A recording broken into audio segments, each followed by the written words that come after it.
Hey, this is Coach Maxine, interviewing according to Maxine.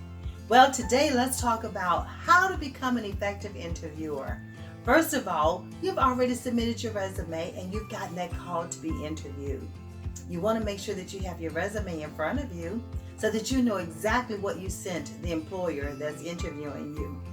The other thing that you want to do is you want to make sure that you're ready to tell your story in precise details. And how are you going to go about doing that? I use a method that's called CAR, C-A-R. I always say, let's drive our car.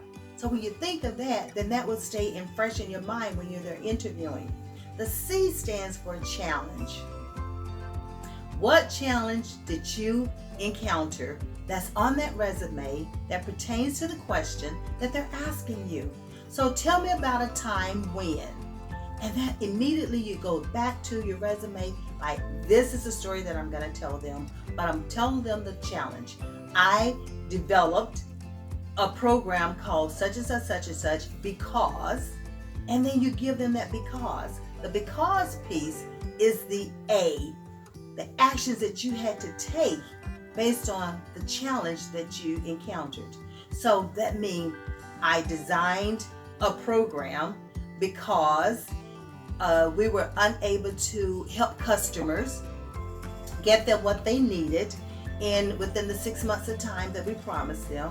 And so therefore, the program that I created, I worked with a team, I submitted my proposal, I got the proposal approved, and then we implemented, and then after we implemented, then we evaluated.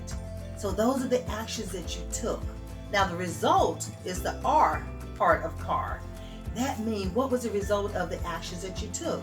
Well, we reduced the 6 months of time waiting until it's now only 4 months. So what did we do? We improved the delivery time. So that's when I said, when you start talking about interviewing, make sure that you can be precise in what it is and the details that you're giving the recruiter or the person that you're interviewing with. If you keep that in mind and you drive your car, that's going to make the difference.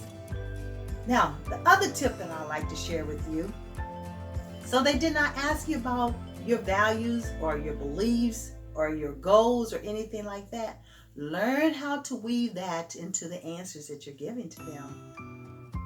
And you can easily do that but you can only do it if you've studied their website and you know the business.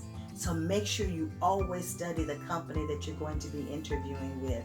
That's critical, because the very first question they could ask you is, tell me what you know about my company.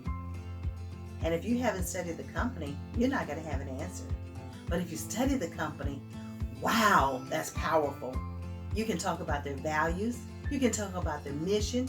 You can talk about their community service that they do. You can talk about what you know about them in the news right now, if they've acquired a particular award or something of that nature.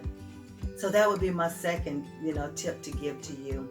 And the third tip would be, ask them a question. They're interviewing you, but you need to be interviewing them, because you need to determine if that's a good culture for you.